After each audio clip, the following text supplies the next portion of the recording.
أعوذ بالله من الشيطان الرجيم بسم الله الرحمن الرحيم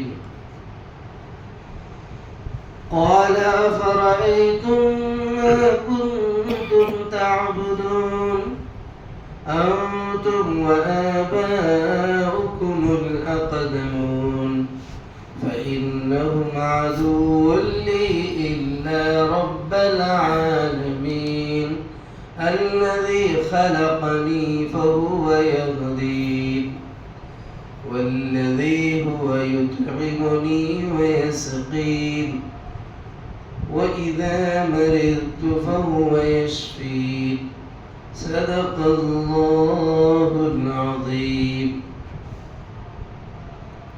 شروع اللہ وحدہ لا شریک کے نام سے جو بڑا ہی مہربان اور نہایت ہی رحم فرمانے والا ہے.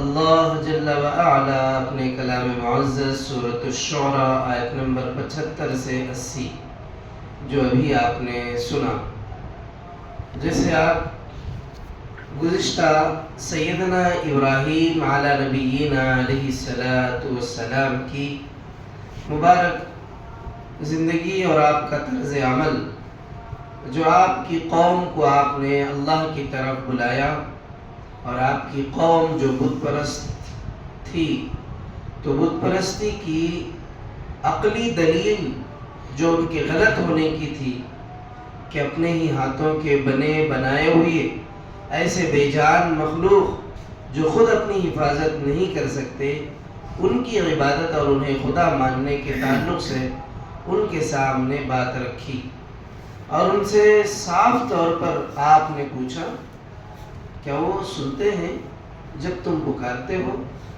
کیا تم کو وہ نفع دیتے ہیں یا تمہارے نفع کو نقصان میں بدلنے کی طاقت رکھتے ہیں؟ ان کا جواب تھا کہ ہم نے اپنے باپ دادا کو یہی کرتے پایا ہے. اور یہ جواب بالکل ناقابل عمل تھا اور ایک عقل مند کے لیے یہ جواب بالکل ناکافی تھا. یہ جواب بالکل بے بنیاد تھا. یہ جواب دینا ہی بچکانا تھا. ان سے جب سوال عبادت اور بندگی کا، خدا کی خدائی کا کیا جا رہا ہے اور وہ جواب دے رہے ہیں کہ باپ دادا کی، جواب تو عقلی اور مدلل اور مثبت ہونا چاہیے تھا، مگر ان کے پاس جواب تھا ہی نہیں. اور اللہ کے پیغمبر سیدنا ابراہیم علیہ السلام نے جب ان سے یہ سنا کہ وہ کہہ رہے ہیں کہ ہم نے اپنے باپ دادا کو یہی کرتے دیکھا ہے، اسی لیے ہم بھی یہی کر رہے ہیں، تو آپ نے فرمایا قال افرأیتم ما کنتم تعبدون. اس پر ابراہیم علیہ السلام نے فرمایا کبھی تم نے آنکھ کھول کر ان چیزوں کو دیکھا جن کی بندگی تم اور تمہارے پچھلے باپ دادا بجا لاتے ہیں؟ انتم و آباؤکم الاقدمون. کبھی آنکھ کھول کے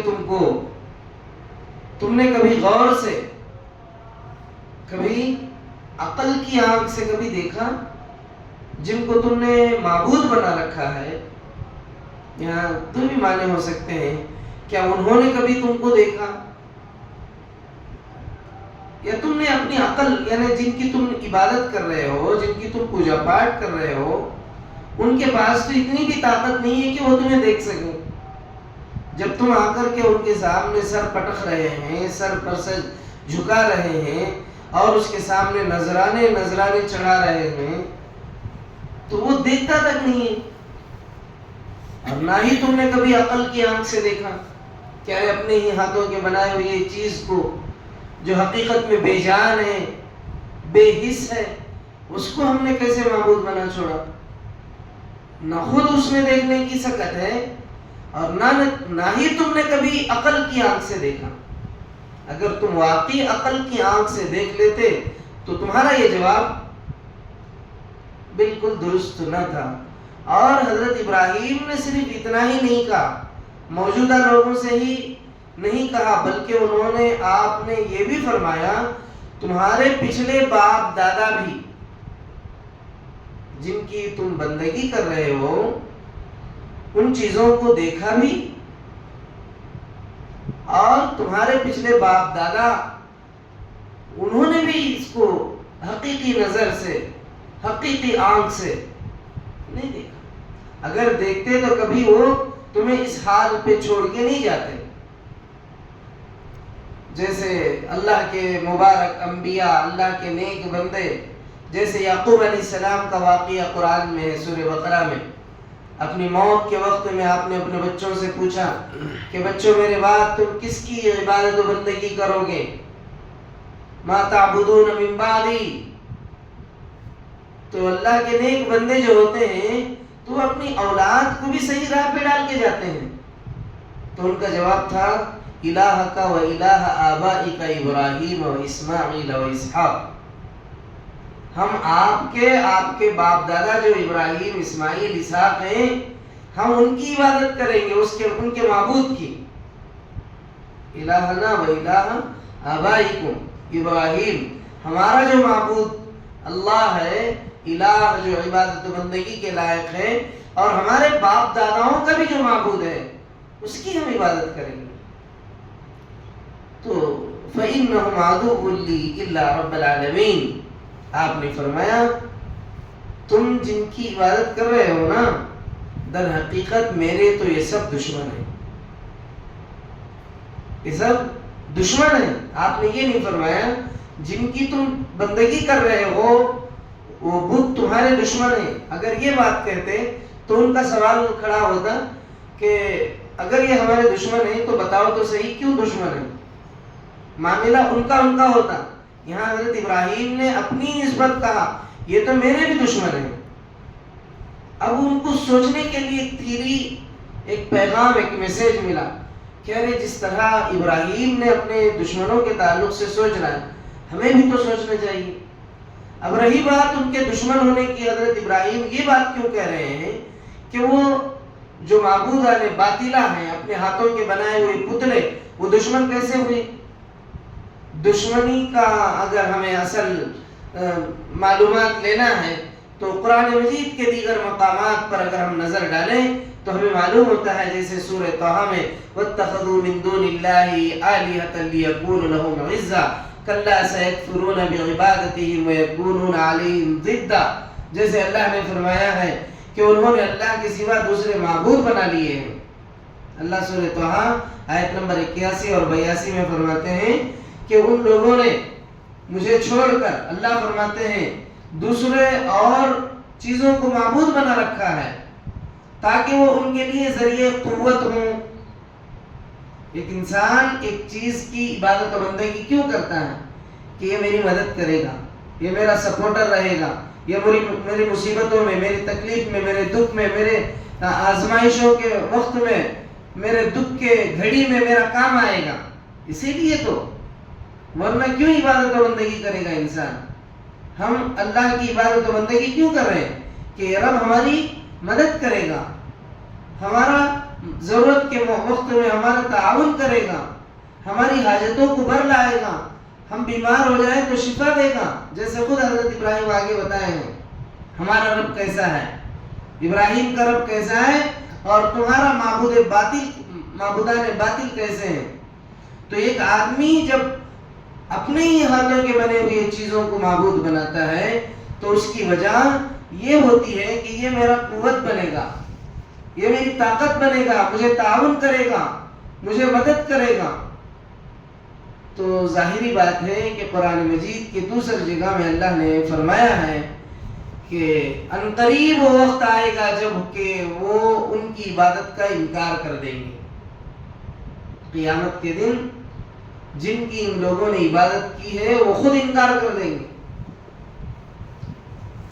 اور الٹے ان کے مخالف ہوں گے، ان کے اگینسٹ میں۔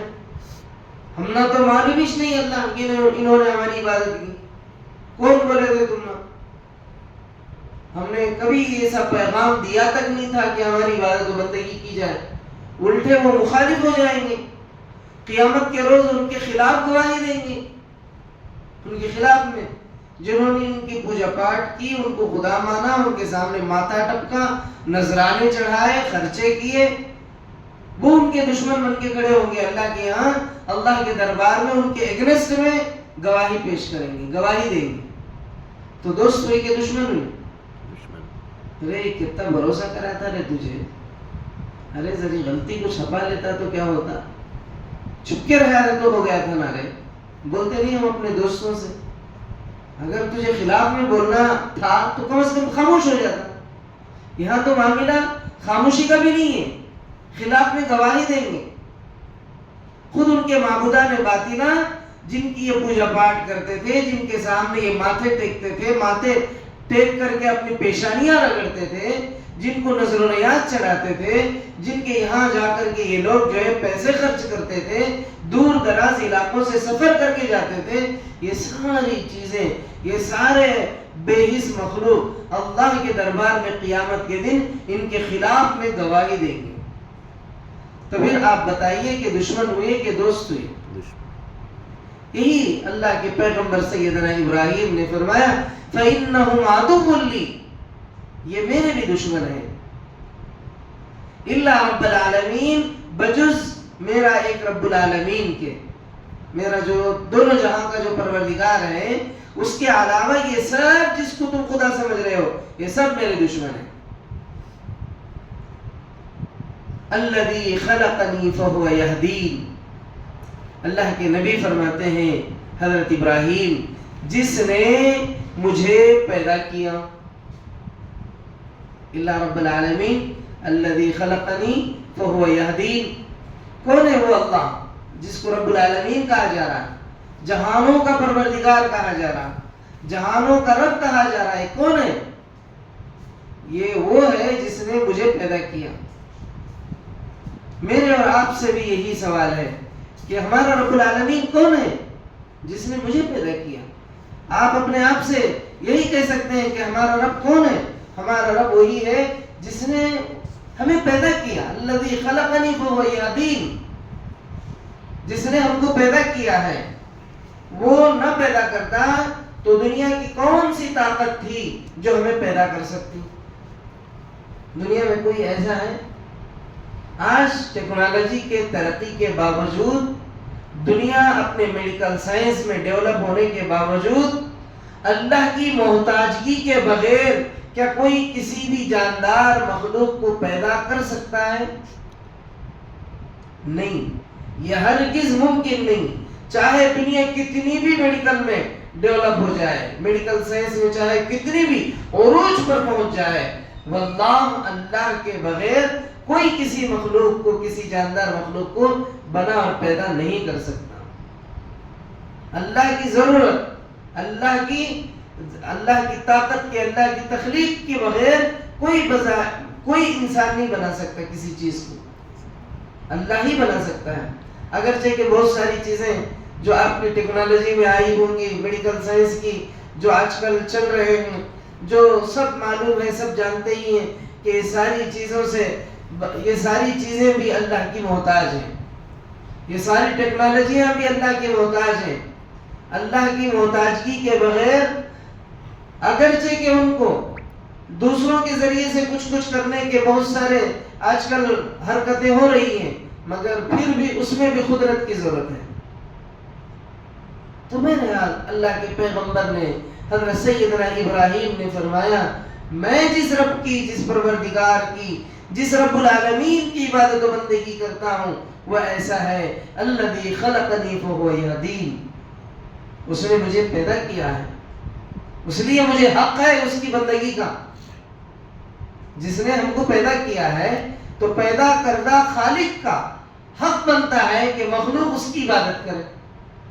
میں ایسے ہی تمہاری طرح آنکھیں بند کر کے دیکھے بغیر عبادت و بندگی نہیں کر رہا ہوں، اس کے سامنے ماتھا نہیں ٹیک رہا ہوں، بلکہ میں سب تحقیق کے بعد میں اس لیے اس رب کی عبادت و بندگی کر رہا ہوں، اس کو اپنا خدا اور اپنا معبود، اپنے الہ، اپنا رب اس لیے مان رہا ہوں کیونکہ اس نے مجھے پیدا کیا ہے. خلقنی والذی هو یطعمنی ویسقین، پھر وہی میری رہنمائی فرماتا ہے، فہو یہدین، پھر وہی اللہ فہو یہدین، وہی پیدا کیا اور میری رہبری کرتا ہے، راستہ بتاتا ہے. ہماری رہبری اللہ نہیں فرما. نمازوں کا اہتمام کر کے، اچھے راستے پہ چل کے، جھوٹ مت بولو، زنا مت کرو، چوری مت کرو، دغا اور مکاری نہ کرو، کسی کو دھوکہ مت دو، کسی کو جو ہے کسی کی عزت نہ اچھالو، کسی پر الزام اور بہتان نہ باندھو، کسی پر ظلم و جبر نہ کرو. یہ سب باتیں بول کر وہ یادین ہماری رہبری کر رہا ہے، ہمیں سیدھے راستے پہ چلا رہا. جب ہمارا نفس، ہمارا دشمن شیطان ہمیں راہ سے بھٹکانے اور گمراہ کرنے کی صحیح کوشش جدوجہد کرتا ہے تو پھر رب کا خوف غالب آ جاتا ہے اور ہم بھٹکا راستہ پھر سیدھا کر لیتے ہیں. یہدین والذی هو یطعمنی ویسقین، جو مجھے کھلاتا اور پلاتا ہے. پیدا کیا جس نے، رہبری راستہ بتایا جس نے، اور جو کھلاتا ہے اور پلاتا ہے جس نے. کون کھلاتا ہے؟ اللہ. ہم اپنے ہاتھ سے، ہمارا کہنا، ہمارا ماننا اپنی عقل کے حساب سے کہ میرا ہاتھ میرا کھانا میں کھا رہا ہوں. کتنے ایسے لوگ ہیں جن کا ہاتھ ہونے کے باوجود، جن کے پاس کھانا ہونے کے باوجود بھی کھا نہیں سکتے، کہ ہاتھ اس کا، کھانا اس کا، کھا نہیں سکتا، کھایا تو مر جاتا. ایسے بہت سے ہیں، کھائے تو مر جاتے. اللہ جو ہم کو کھلا رہا ہے، کیا یہ اللہ کی قدرت نہیں ہے؟ اللہ کا کرم نہیں ہے؟ اللہ کا فضل نہیں ہے؟ اللہ تبارک و تعالی ہمارے پیٹ میں ایسا ہاضمہ رکھا ہے، ہمارے کھائے ہوئے ہر چیز کو ہضم کر دیتا ہے. اللہ تبارک و تعالی ہمارے کھائے ہوئی چیز کو صحیح جگہ پہ پہنچاتا ہے.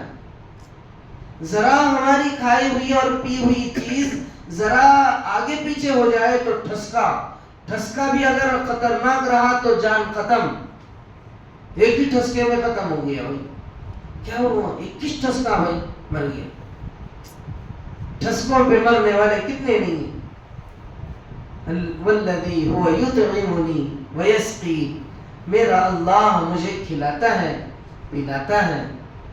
یہ حضرت سیدنا ابراہیم علیہ السلام نے ایکسپلین کیا، اپنے رب کے تعلق سے وضاحتی بیان پیش کیا کہ تم جس خدا کی عبادت و بندگی کرتے ہو، بے جان بے حس مخلوق کی، اور میں جس رب کی عبادت و بندگی کرتا ہوں، دونوں کو ٹیلی کرو، دونوں کو دیکھو کہ وہ بے حس ہے اور میرا رب خلقنی فہو یہدین، یطعمنی ویسقین.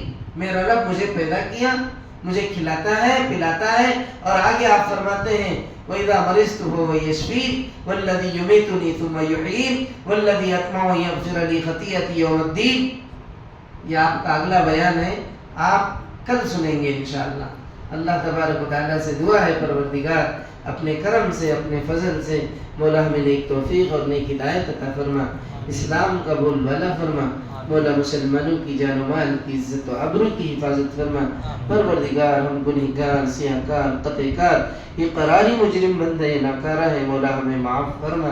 اے اللہ ہمارے صغیرہ کبیرہ گناہوں سے ہمیں محفوظ فرما. اے اللہ ہماری رہبری فرما، ہماری رہبری فرما. اے اللہ جیسے آپ کے پیارے خلیل ابراہیم نے آپ کے تعلق سے فرمایا کہ فہو یہدین، اے اللہ آپ ہمارے لیے بھی آپ اے اللہ ہادی کامل ہیں. اے اللہ ہماری بھی رہبری فرمائیے. اے اللہ ہمارا نفس، ہمارا دشمن شیطان ہمیں گمراہ کرنے کے لیے ہمیشہ ہمارے پیچھے لگا ہے. مولا آپ ان کے شر سے آپ ہی بچائیے، آپ ہی ہماری رہبری فرمائیے. مولا ہم میں نہ نیکی کرنے کی طاقت ہے، نہ ہی گناہوں سے بچنے کی، مگر مولا آپ کی توفیق سے. مولا ہمیں توفیق خیر عطا فرمائیے. اپنے کرم سے، اپنے فضل سے مسلمانوں کی جان و مال کی عزت و آبرو کی حفاظت فرمائیے. اے اللہ ہمارے اس ملک کو امن کا گہوارہ بنائیے. اے اللہ اس ملک کو امن کا گہوارہ بنائیے. انصاف پسند اور عادلوں کو حکومت عطا فرمائیے.